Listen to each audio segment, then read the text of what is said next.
Hello, I'm Robin Vincent and welcome to the October edition of Molten Music Monthly.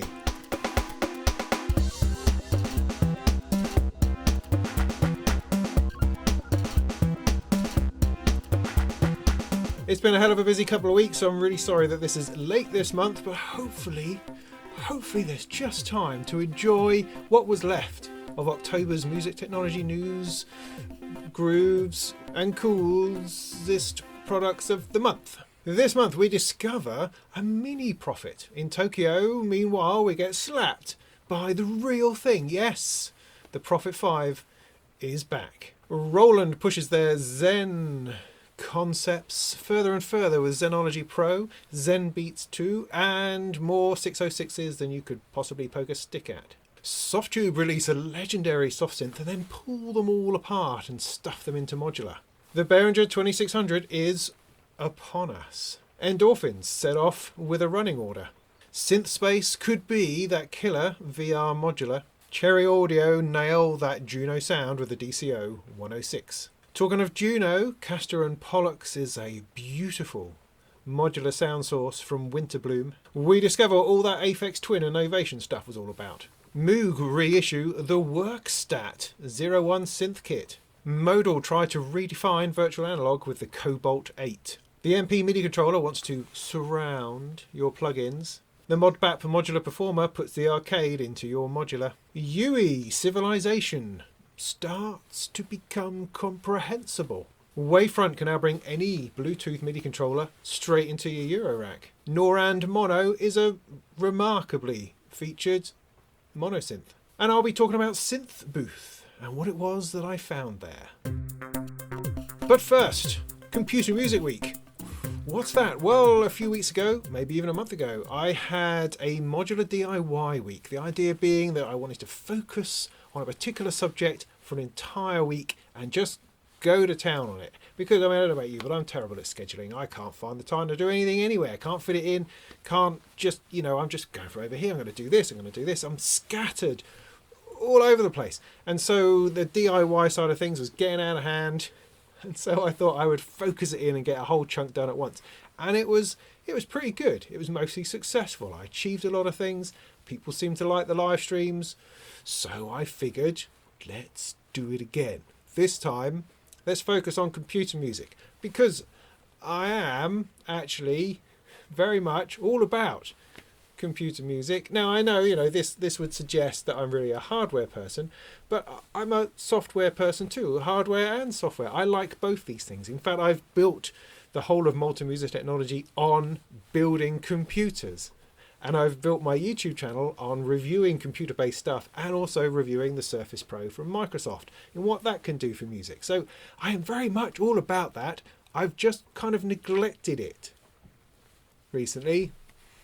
Well, I don't know, maybe for a year or so, because I've found hardware so engaging and so exciting and so actually much easier to talk about and make videos about. And I have far more of that than I could possibly cope with in terms of doing reviews and making videos and stuff. And so the software side of things has been a little bit left to one side. And I want to remedy that by celebrating computer music in an entire week of live streams, of videos and chats and interviews and all that sort of stuff. So what does that mean? Well, I've already got a roster of 3 or 4 people to interview in live streams. I've got Pete Brown from Microsoft. He's like the head wizard at Windows Audio. I'm going to speak to him, all being well. I've got Bitwig lined up to talk to them about their, everything. Live performance, about how do you integrate that with modular, all of the stuff in the grid, all the exciting things that they do. Big fan of Bitwig. I think that will be awesome. I've also got Presonus coming along. We're going to talk about bigger audio questions, DAWs, software synths, integration, workflow, all that side of things. But I will be kicking it off with an introduction to computer music live stream seminar kind of thing where I present the idea of what is MIDI, what is audio, how do these two things mix and interact and relate to each other if they do at all. And in that I will introduce all of the concepts about computer music, about recording on your computer, setting that up, what that looks like, what it means, how to do it. Those basic basic concepts that we all need to grasp and know so that we can move on into the idea of turning your computer into this extraordinary sound source and studio recording system. Within that week, I'll also do a session on tweaking Windows, which I know everyone has been waiting for. I'll hopefully do a session purely just on the surface, on what touch is like at the moment and how well that's performing.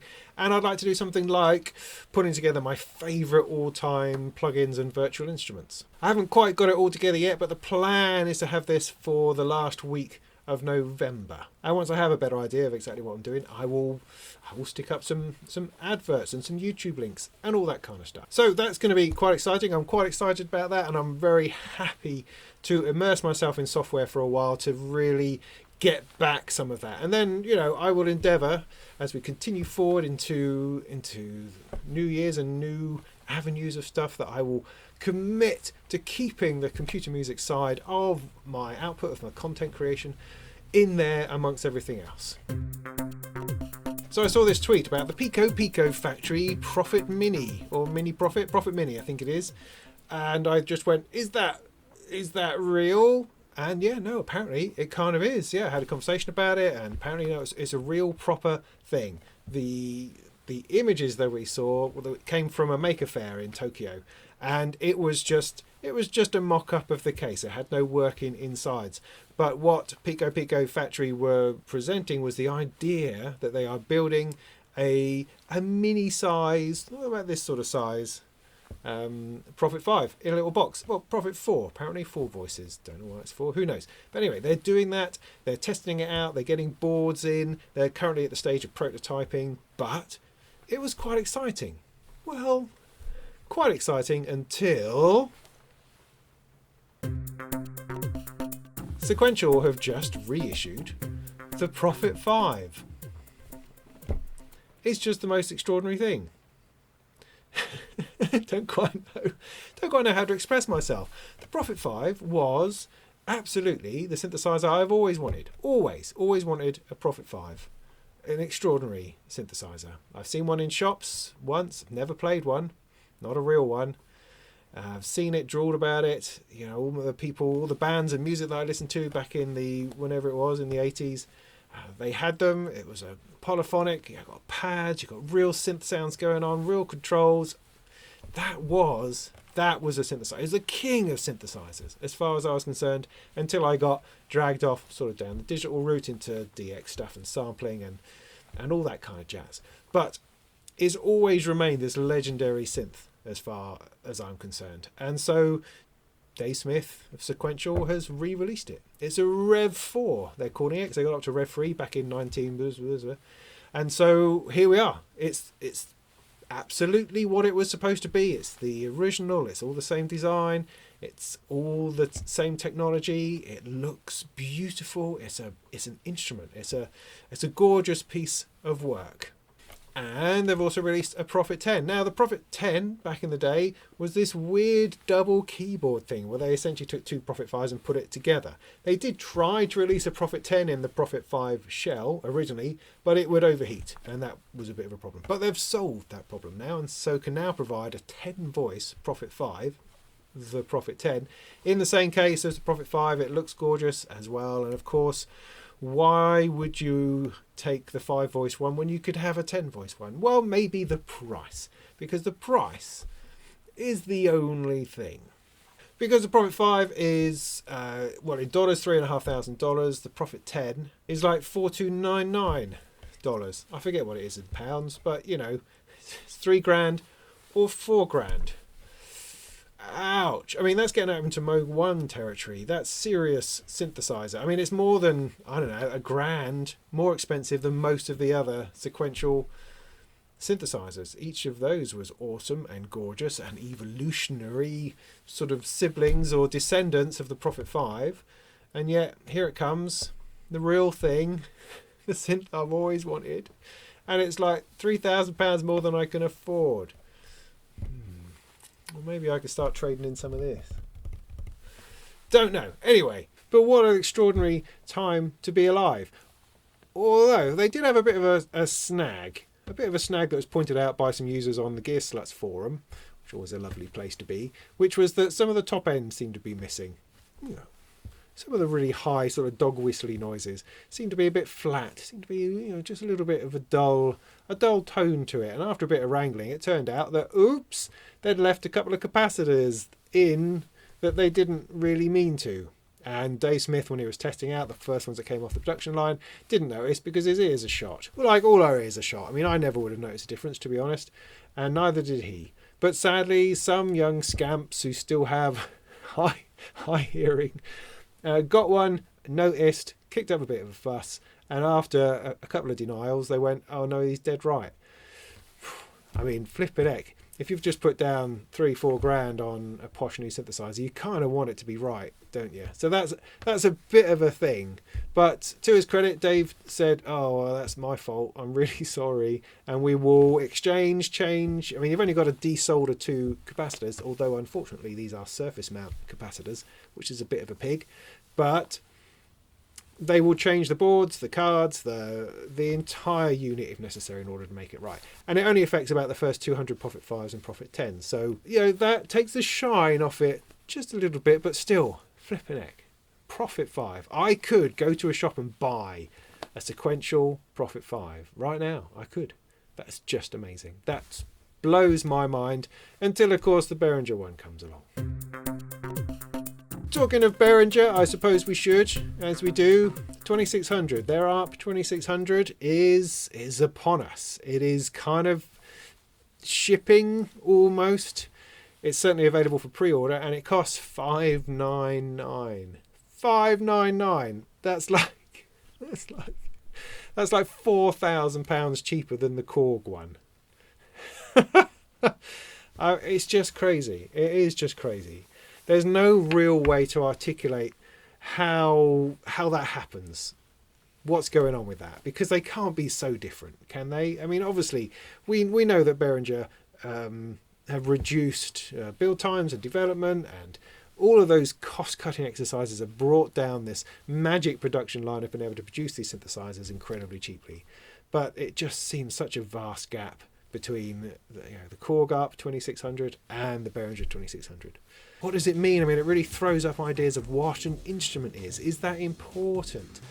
Is the look of something, or who made it, or where it came from, its legacy, the love that went into it, the design, is it just the sound? Is it just the circuitry? You know, all these sorts of things come up. Would you rather have the Korg one or the Behringer one? Is that important? I don't know. I mean, someone on a Behringer Facebook group posted a picture of a case that had been made to house the Behringer one, which looks just like the traditional case, and it's beautiful. I mean, it's a great idea. I would absolutely love to put that in a similar sort of case with a handle on the top. Yeah, totally, I'd be into that. I mean, other people want to rack it up, which is fine, or stick it on a desktop, which is fine, because the Behringer one is, you know, in a slightly odd rackable and desktopable kind of form factor. But yeah, put it into that box, even if there's a couple of extra £100. I mean, that's nothing, is it? Nothing. So there you go, 2600. And I would have loved to have got my hands on one of the Korg ARP 2600s. It's such a beautiful thing.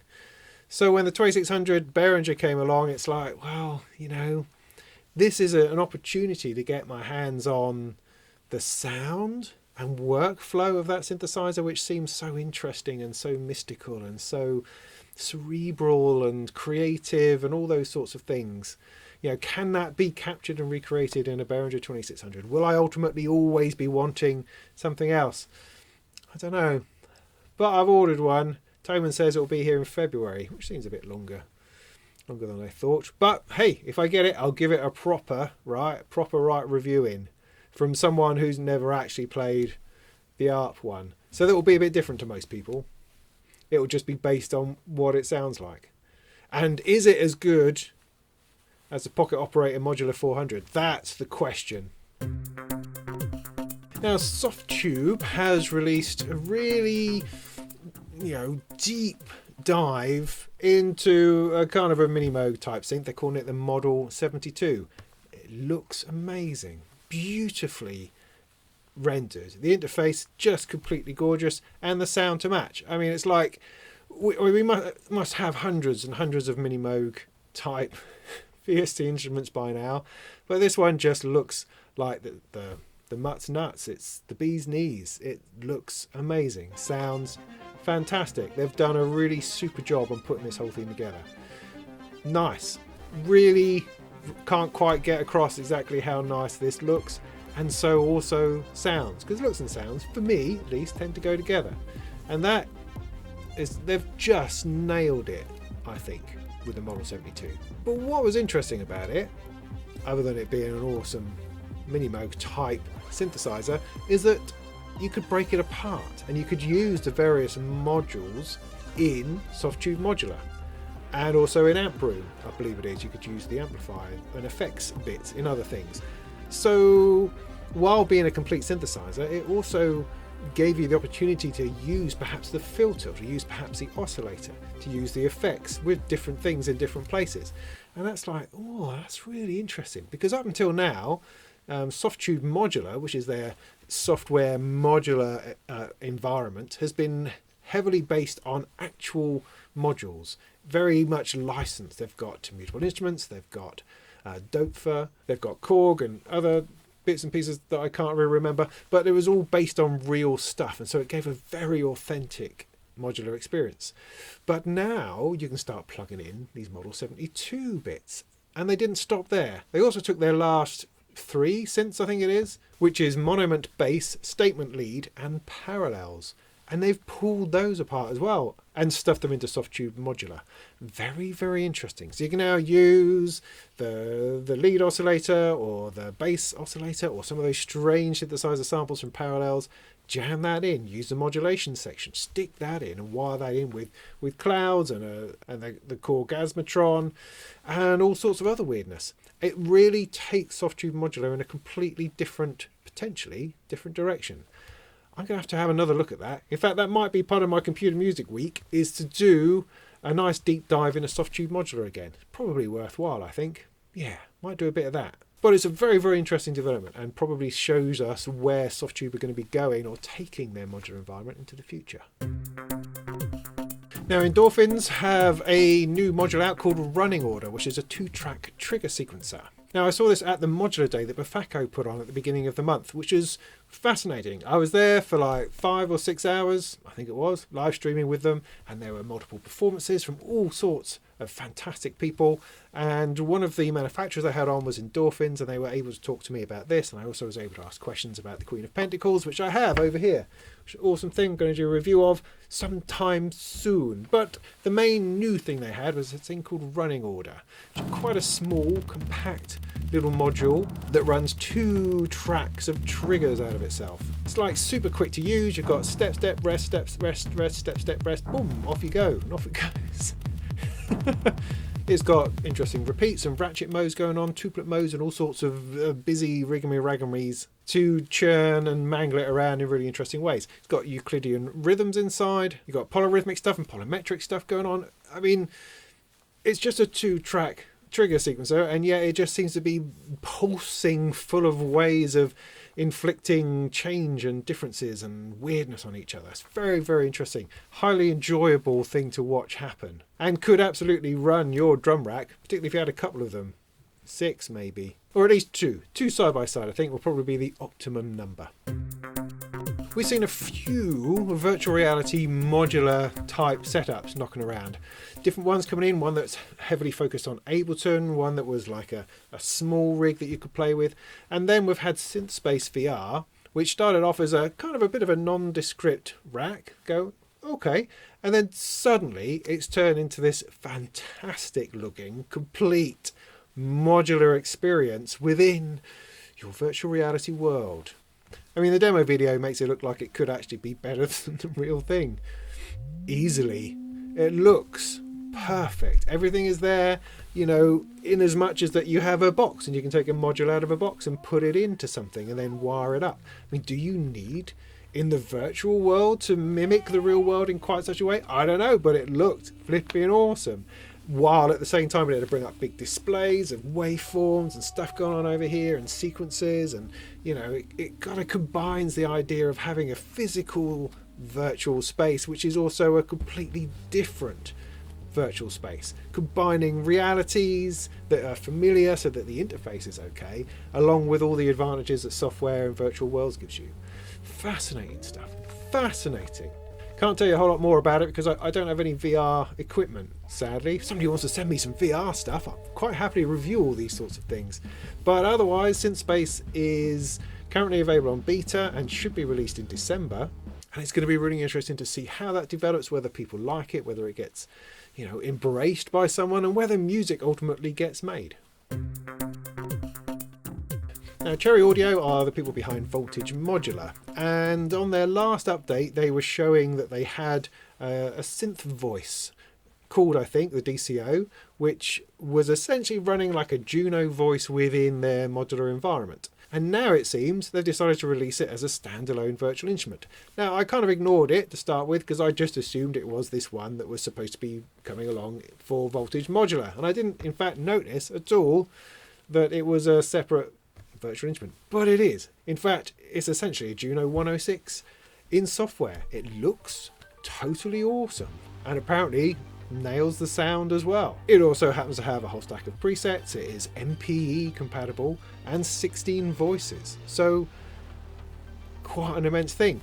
Juno 106 is another one of those synthesizers I've always wanted to have, and it was the one that I had actually played. I played it in Rose Morris once. There was a second-hand one in there, and I was able to have a go, and it was exactly as good as I imagined it would be. Now, of course, there are things like the Deep Mind and stuff like that you could get that approximate the idea of a Juno 106, but there was just something about the ease of the interface, something about the colour, the way it looked, and how it was instantly pleasing, which was just fantastic. And this was back when I wasn't really looking into hardware synths or analog synths at all at that time, but it was just an absolute pleasure to play. So the DCO 106 from Cherry Audio, you should go and check that out if Roland sounds are your thing, particularly as it's only about $25, which is remarkable. I need to go and get a copy.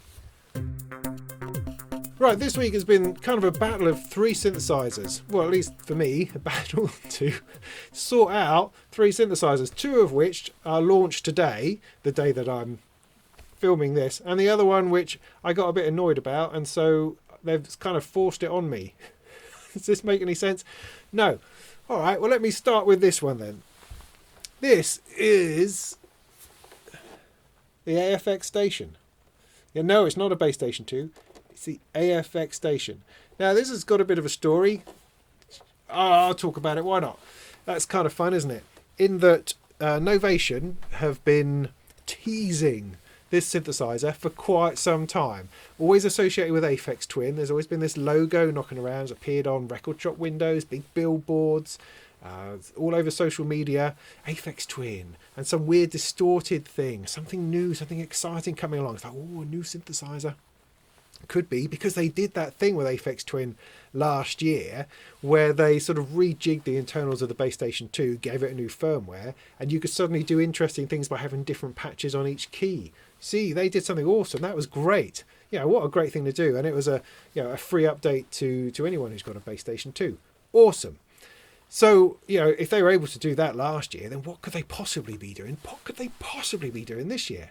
Turns out it's exactly the same thing as last time, but this time they've made it purple. So yeah, right, what it is, right, is they did this great thing to the Base Station 2 last year, and now they're just issuing an Aphex Twin branded Base Station 2. That's kind of it. Now, someone keeps trying to tell me that there is a real difference between that and the Base Station 2, but I haven't quite worked out what that is, if that actually is true. But you do get some extra labels, and it's a slightly different coloured knobs, and of course the purple reveals, as they call it, underneath. And it's like, oh, okay. And so I wrote about this on Gear News saying, well, what a massive disappointment. I was expecting like a brand new synthesizer, which could have been really exciting. As it is, what we've got is something that was great a year ago and is still great now, but it's not new. And so I don't understand the hype and the awesomeness of it. It remains awesome as opposed to being a new awesome thing. So I wrote this down on Gear News, and I also quoted poor old Finley from Future Sound Systems. I don't mean poor old. I mean, he's lovely. He's a lovely guy. But he had a bit of a rant about it because he reckoned that he invented it and no one's ever given him any credit. He invented the idea of moving different patches between things on the Base Station 2 because he happened to work at Novation on release from his university course at the time that they were developing it.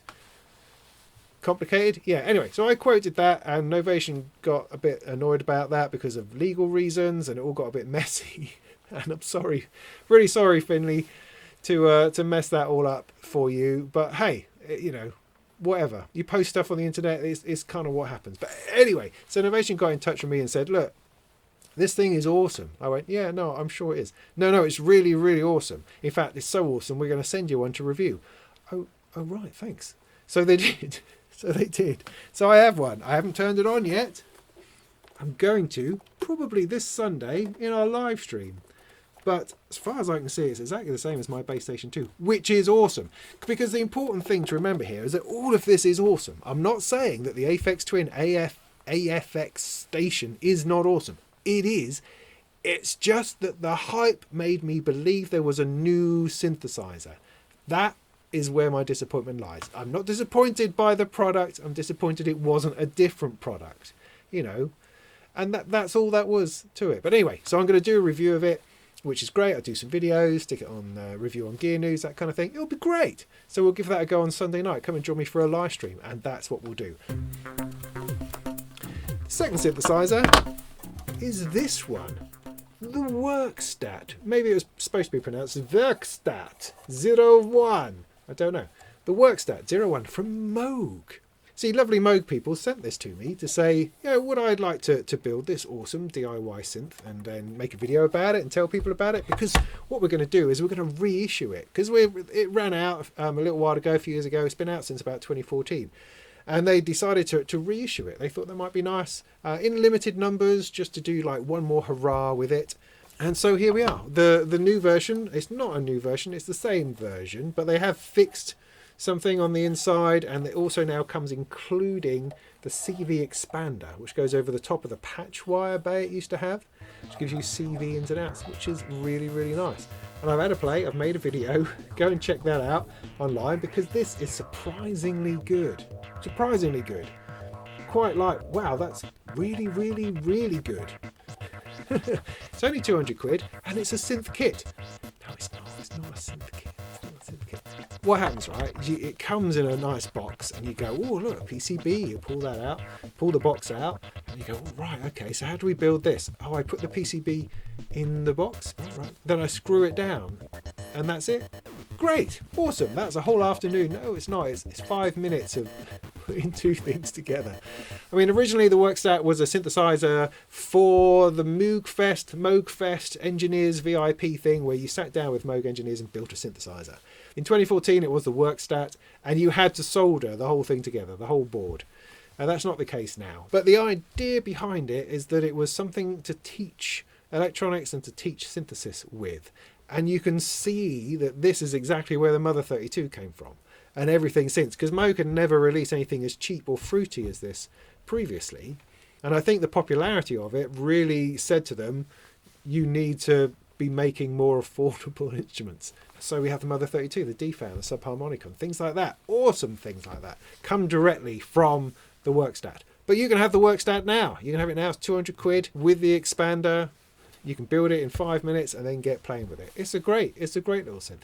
Of course, comparisons with the Crave are going to come up, because the Crave is essentially a Mother 32 done on the cheap, and it is in fact cheaper than the Werkstatt. I don't know what to say about that other than great, you know, get what you like. Get what you like, but this was a lot of fun. I thoroughly enjoyed playing with it. Check out the video and you'll see exactly what I mean.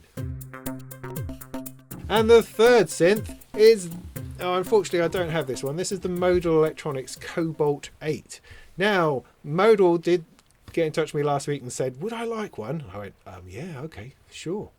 And so they've been trying to get it to me, and it just hasn't arrived. It's also been released today, and lots of lovely people are sticking their videos up of it. And sadly, not me, because it's not here yet. Now, hopefully, if it arrives today, I might do a little bit of an unboxing video, perhaps, just to get in on the first day of action. Otherwise, Sunday night, at the live stream, we'll get that out and give it a play and see what happens. So that, the Werkstatt and the AFX station, we'll put them together and have a bit of a jam on Sunday night. But anyway, back to the Cobalt. The Cobalt 8 is very similar to the Argon 8. It looks very similar, front panel's very similar form factor, except that it's a lovely blue.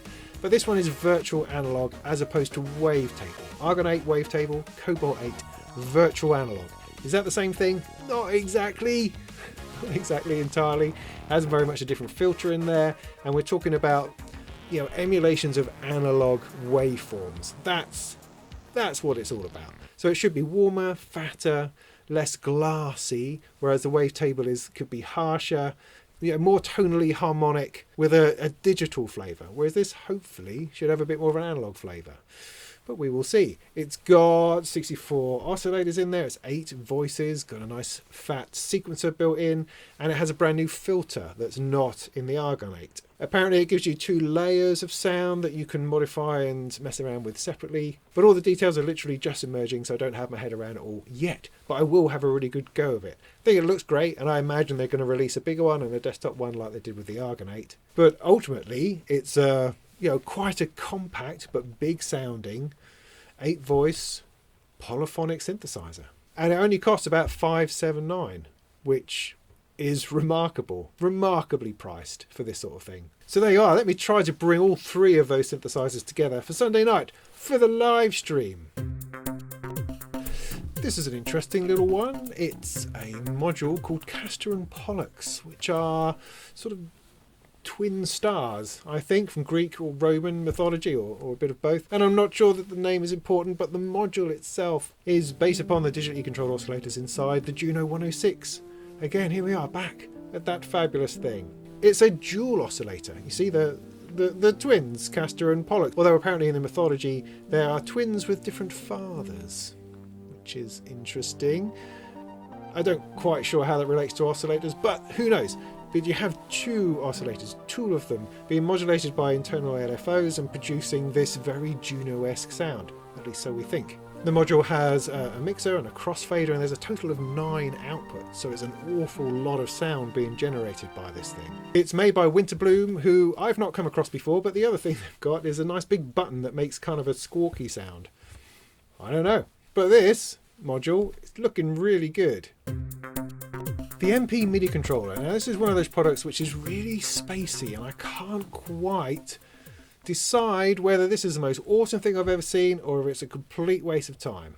This is like a second screen that you attach to your door, and it's surrounded by knobs that are on the screen.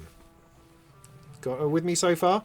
And then you run your various plugins within kind of a host that attaches itself to the MP MIDI controller. So you run your plugin in a host, you load that plugin, that is then pre-mapped, assuming it's pre-mapped, or I imagine you can map it yourself and then save it within that. That then comes out pre-mapped onto the screen. The screen takes the GUI, slaps it on its screen, so you can see that in the middle, and all of the knobs around the outside get labelled appropriately to the appropriate parameters on the GUI. Yeah? So you load the plugin, in their plugin, that plugin maps, it all labels the knobs, and then you can instantly control the GUI within as it sits there staring at you, and you've got control over all these knobs. It's quite fantastical, really, and looks amazing. I mean, watch the demos and just go, wow, well that's quite extraordinary. Although, you know, it does kind of depend. If you've only got a small little plugin with 2 controls, it like takes the plugin, puts it small on the screen with, you know, some other background around it, and gives you 2 knobs to control something, and you wonder kind of whether that's overkill. But considering it's got like 8 on either side, 8, 16, 32 knobs, if you've got quite an intensive software synth or other plugin, it could give you instant control over all those things. So it is completely genius. It looks beautiful, could be awesome. My questions, I guess, is that because the knobs are on the outside, I mean, I really like the relabeling of things. That's brilliant. You know, that's really good. You don't get that with a MIDI controller. But normally if you have a MIDI controller, you're not really looking at the MIDI controller. You're looking at the screen to see what it is that you're changing, or you're mapping things, and off you go. So you're now no longer looking at your screen, you're looking at a different screen and you're seeing what's labelled. I'm not quite sure how different that is or if that's helpful. Whereas if it was a touch screen, you could have the plug in there and just reach out your finger and move the control anyway. I mean, I guess it's giving you the tactile control of a real knob over something which wouldn't be so tactile if you were just using your fingers, I suppose. And of course you can turn them all at once because they've all got 15 hands. I don't know. So like I say, it's genius, looks beautiful. Is it kind of overkill? Would you actually use it? That's always a question when it comes down to user interfaces and MIDI controllers. How much of that are you actually going to use, or are you really just going to automate it in your software? Maybe use your mouse or a little MIDI controller to control a few parameters. Don't know. That's the burning question, because everyone is trying to invent this awesome MIDI controller that's going to just kill it, absolutely kill it. And I don't know. It always seems overly ambitious to me. I'm not entirely sure that we actually want that much control, because software is software and you can't hide the fact that it's software. If you want to hide software, you build an instrument around it, like the Cobalt 8. You know, you make it into something which is designed to do the job. As soon as you have something generic, I think all the geniusness in that is hard. It's hard to get to work with everything in a seamless way. But we'll see. Who knows? That's the MP MIDI Controller. Per4mer is the first module from a company called Modbap Modular. And what it is, it's an effects box. It's an effects module with 4 big buttons on it, and you bash them in order to make the effects happen. So it's kind of trying to bring a bit of that DJ action, that instant live performance action into your Eurorack modular. Very interesting. Loving the buttons, loving the whole arcade feel to it. It really does lend itself to just bashing out at something rather than trying to refinely find a tiny weeny button in Eurorack, which is so often the case. This is a nice big button that you can finger very easily. Nice. It has 4 effects. It's got delay. Put the delay on either momentarily or latched. It's got reverb. It's got a glitch effect, and then a tape stop. The classic tape stop.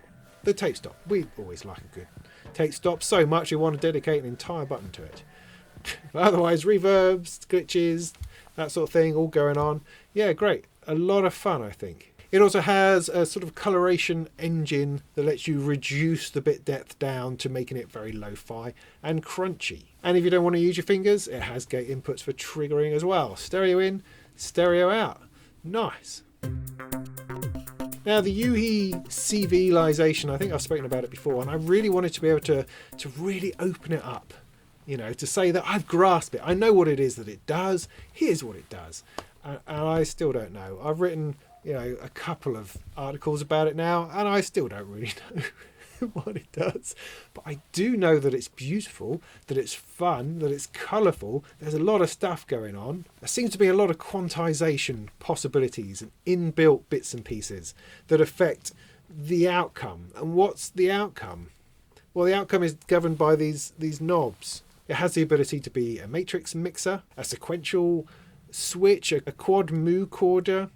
I'm not quite sure that, some kind of morphing, muting CV recording thing that then outputs stuff, which you can then quantize. And it's also a quadraphonic panner for anyone who actually owns 4 speakers. So it sort of sequences, it sort of mixes, it does, I don't know what it does. I still can't get my head around it. But it has these modes where you have lights that glow and then turn into other things, and then you can mix. You've got various inputs and then outputs. I'm sure someone's going to get the hang of it soon, but it does seem like a really interesting and an intelligent place to play. And I'm not sure that I quite have the intelligence for it. Now this is quite an awesome little thing by a company called Genki Instruments. Now Genki Instruments produce this ring. It's a ring MIDI controller, wave controller. You move your hand around and it changes MIDI parameters, or if you have the Wavefront module that I have here, you can connect it to that via Bluetooth, and then it outputs control voltage to this. It's fantastic. And recently they've started to, I think, grasp their own sense of themselves. So it's been around a little while. I got it on the original Kickstarter because I really like these kind of things for no reason that I can quite understand. But, you know, I was quite taken with the idea, And they seem like a nice bunch of people, but they also seem to take themselves very seriously, which you can't do when you're doing this in some kind of performance. You have to laugh about it. And I think they finally are. They've had a recent marketing campaign that really just takes the piss out of themselves. That's more like it. I think we can respond to that. And I think that's going to draw a lot more attention and more interest than artistic people trying to be really creative with it. Because it's actually quite a fun thing. Now, why am I talking about this now? Well, because they've opened up the Bluetooth technology within the Wavefront module to let you connect any other Bluetooth controller. Which means, potentially, I haven't tried this out yet, but potentially you could connect like a Rolly C-board, Bluetooth into here, modular. Or any other Bluetooth MIDI keyboard that you've got, or other device, other waving device, a dialing device, anything which outputs Bluetooth MIDI could be potentially connected to it and generating CV. How exciting is that? And it's just like a free firmware update. Just a firmware update to this fella, and you're off. I plan to do a video on it as soon as I can get around to sorting that out and updating the firmware, because that sounds pretty exciting to me. And I need to do more stuff on the ring thing, because as another thing that I've neglected. I neglect a lot of things. What can I say? I'm a terrible, terrible person. The Norand Mono, or Norand Mono, not entirely sure, took me by surprise, this one. Looks like a little compact dual oscillator monosynth, but actually, well, no, it's exactly that. It's just also packed full of other extraordinary things. It can absolutely generate all the sort of bassline type sounds you're expecting it to, but there's a lot of other stuff. There's some great cross modulation, there's some great FM and sync possibilities within it. Half of it is also a sequencer, which is remarkably deep, which gives you the ability to record automation on pretty much absolutely every parameter within the box. So very quickly you can build up all sorts of different modulations going on. You can modulate everything. So there's no end to the modulation you could be doing. I think that's the point. So everything could be in motion, everything could be moving. It's very, very interesting. On their website they show a couple of examples of different simple patches, and you start off, oh yeah, fair enough, that's like a bass sound. You go, oh my goodness, that's some kind of 4-operator FM sound. That's amazing. And then they're doing a Buchla sound, and this is all on a straightforward, analog monosynth. But it's the modulation, it's the way that things can be mapped to each other and recorded and animated and sequenced that makes it interesting. It also has the ability to save patches onto individual notes for steps, a bit like the AFX station. Yeah, how about that? So you can press different sounds or different things, which of course then turns it into a sort of a monophonic drum machine with different drum sounds on each individual note. Interesting. The demo videos so far don't really do it justice, but the little walkthroughs on the website really make it very interesting indeed. It should be available in the new year for €666, which seems expensive for a monosynth of this nature, but you've got to think it's in the ballpark of Mother 32, No Coast, synthesizers like that, so, interesting. Very interesting. And oops, I nearly forgot about Roland. So, Roland Zenology Pro then. Yes, Roland have beefed up the Zenology software. Zenology is the software outpouring, the software reflection of their Zen core technology, which is at the heart of all their synthesizers these days. It's a virtual instrument that lets you get inside of all of the synthesizer hardware, software, modeling, not modeling, some kind of strange way of something synthesizers. So previously we had the ACB plug-in version of all their old synthesizers that brought us the System 1, the System 8, and then Jupiter 8 plugins, SH101 plugins. Those are now all been folded into this new Zen core form of modeling, which does it to a bigger, deeper, or different level. I can't quite remember. Anyway, the Zenology software is the software version of that you can play with on your DAW. It sounds great, comes with all the sounds of all the old synths, and you go, yay, that's great.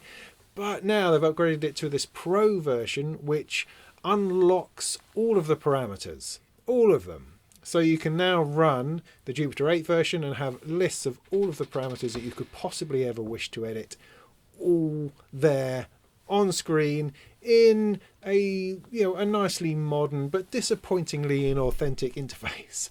I mean, when you compare it to the the plug-in version of the Jupiter 8, it's like, no, I'd much rather be working on something that looks like the synth I'm working on rather than the Zenology thing. However, the Zenology Pro does give you an enormous amount of power, and if you can get past that and just treat it as a software synth, you have the entire engine of all their synths packed inside. It already comes with a Juno and SH-101, Jupiter 8. There's more to come within that platform.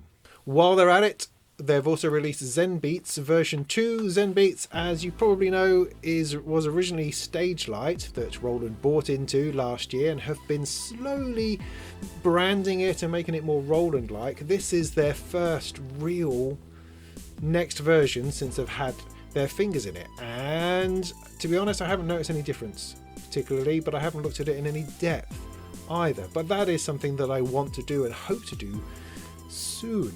So yeah, I'm going to have a bit of a dive into Zen Beats again, because it is one of the only bits of software that runs brilliantly on the Surface Pro, as well as it will run on your iPhone and your iPad and on Android, and you can share projects between them. So it's pretty flipping versatile, as well as being a decent DAW in its own right. And now of course it comes with a whole stack of Roland branded samples and sounds and bits and pieces. So who knows, worth looking at, I think. And then, just when you thought they were done with the whole hardware game, they release a TR6S and a TR06. What's that? Those are kind of, the 6S is a modernized version of the 606 drum machine. So it's all done in the modern kind of colors with the lights and sliders and knobs and bits and pieces, and is essentially a little rhythm performer where you can create massive beats. And it also has built-in 808 sounds, 900 sounds, and all the usual sorts of bits and pieces. So it's more than what it appears to be. But then they've also released the 06, which is the boutique version of the 606 drum machine, the Dramatics.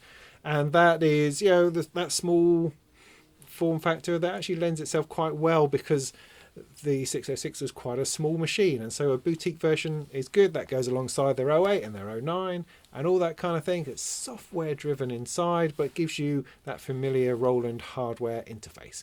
Of course, Behringer have done it for half the price with an actual analog drum machine, but for the Roland purists, this is awesome. And just to round it all off, they've also released the TR606 as a plugin with all their other plugins on the Roland Cloud, kind of plugin heaven place. Is any of this making any sense? I don't know, it's Roland. It's all mystical these days. So just to summarise, Roland, Zenology, Synth, you can get access to all of their old synths within that, down to deep level stuff, if that's your bag. There's Zen Beats 2, which is the newer version of their DAW, which is very touch friendly, runs on everything, is actually better than you'd think. And they've released a whole load of TR606 related hardware and software. So Roland, still in the game, still giving it a go. Who knows what will come next? And finally, I wanted to talk a little bit about Synthbooth. Now, Synthbooth was a virtual synthesizer, extravaganza, conference, show, trade show, expo, whatever it is you want to call it, which happened a couple of weeks ago, based over in California. It appeared to be beautifully curated. They had a wonderful website, lots of really interesting performers, as well as speakers and roundtable discussions, panels, manufacturers, all this stuff going on, all the sorts of things that you'd expect to have at a proper show, but done virtually, but without any idea of how that's actually going to work until you got there. You also had to buy a ticket, so it didn't cost very much, something like $15 or something, $25 if you wanted the whole gambit. But there was this slight nervousness over, you weren't really sure how any of it was supposed to function until you got there. And then when you got there, you still had absolutely no idea how any of it was supposed to function. So it was a bit weird.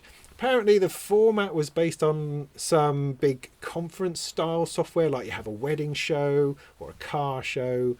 That was the idea. So you had a schedule that was running, that had stuff that was happening that would come up, say this is now running, you'd click on it, there was the video, off you go. It had a chat room where you could chat to other people on various subjects that were created, and then you had this sort of exhibition floor, which wasn't a floor, it was a list of all the exhibitors, and you could click on them, it'd go to their page within the software, and you could potentially chat to them in a chat box or book a meeting with them. And I went along when it opened, tried to do these things. None of them seemed to really be working, and there was lots of people in the chat going, I don't know what's going on. And I said, I don't know what's going on either. Let's all not know what's going on together. And so it was a bit confusing, befuddling. Also found that lots of the manufacturers who were supposed to be there between particular times weren't actually there and didn't know they were supposed to be. But as time progressed, things started to happen. So once some of the live streams started up, they seemed to then work. They had lots of brilliant people from Make Noise, they had DivKid, they had Modular Moon, they had people from WMD and Expert Sleepers, from Erica Synths, really good, proper high-end people coming together and talking about really interesting subjects. Not just all about synthesizers, but about synthesizers and community, about synthesizers and racism and sexism and other issues of that sort of nature. Social issues, how technology is moving us forward. A really interesting selection of talks that were all far too short. They had like 40 minutes, which was no time at all. But it moved things through, so things didn't drag. It just got on with it. And then in between, there might be a presentation from a manufacturer, and sometimes they happened, sometimes they didn't. But the idea was that a manufacturer then go live at their particular time, and we'd all punt over to there to watch that video until the next live thing happened. And so that's what we did over the course of the weekend. Of course, it was on California time, which means it started at about 5 or 6 in the evening over here and went through to about 2 or 3 o'clock in the morning, which wasn't great. So unfortunately, I didn't stick around for all of it. But I did see Suzanne Kiani's keynote speech, which was just amazing. Absolutely amazing. She sat there and talked about her history with synthesizers, what she did, what she liked, and then she played the odd track in between. This is me playing live at something or other, and you just sit there going, oh, this is amazing. It was totally mind-blowing. So it was worth the ticket price all by itself to go and see that. But there was some other fantastic performances from all sorts of people. And as I say, these great talks and manufacturer demonstrations. So it all, by the end of it, it really came together to be something awesome, brilliantly curated. It just needed, it needed someone to tell you what to do, I think, to start with. That would have been helpful. Just some kind of intro to say, this is how all this works. Because it was, you spent the first couple of hours being really, really clueless. Anyway, there were a couple of things that I saw there that I hadn't seen before. First of all, there's Western Precision Audio, who's created this thing called the Time Segment Oscillator. It's an oscillator like no other oscillator before. You kind of have these sliders with which you can draw the waveform, and you carve out these interesting tones. There was STEM Modular, which is an idea of creating a very simple modular system in order to hit educational markets and other bits and pieces, but it's just beautiful. Wooden, simple, relatively cheap, nicely put together, made a great sound. Great idea for taking that about to schools and other places, or just by learning yourself in a good, decent, affordable little Eurorack system. And I/O instruments were also there with a number of different strange and interesting modules that I can't hope to explain to you now. But one of them is a 6-voice DCO. Another one is a dual function operator, something or other. Anyway, lots of good stuff. And it really seemed like the people who benefited most from Synthbooth were the little makers, because all the big guys I don't think necessarily were there, or at least not taking full advantage of it. Whereas, some of the little guys, brilliant opportunity to present your stuff to a wider audience. Although I do have a slight question as to how big the audience actually was, because on many of the manufacturer live streams, which were essentially live streamed on YouTube and then ported into the software, the viewing figures on those were kind of like between 20 and 50, which to me didn't seem like a whole load of people. And in the chat and such like on various things, it was always kind of the same bunch of people. And I really wonder how successful it was. I have no clue. I have no clue how many people actually went. But I wonder how many tickets they sold and whether it was worthwhile for them. Because, for us that were there, it was great. It was really, really good. But I've no idea whether it was actually successful or not.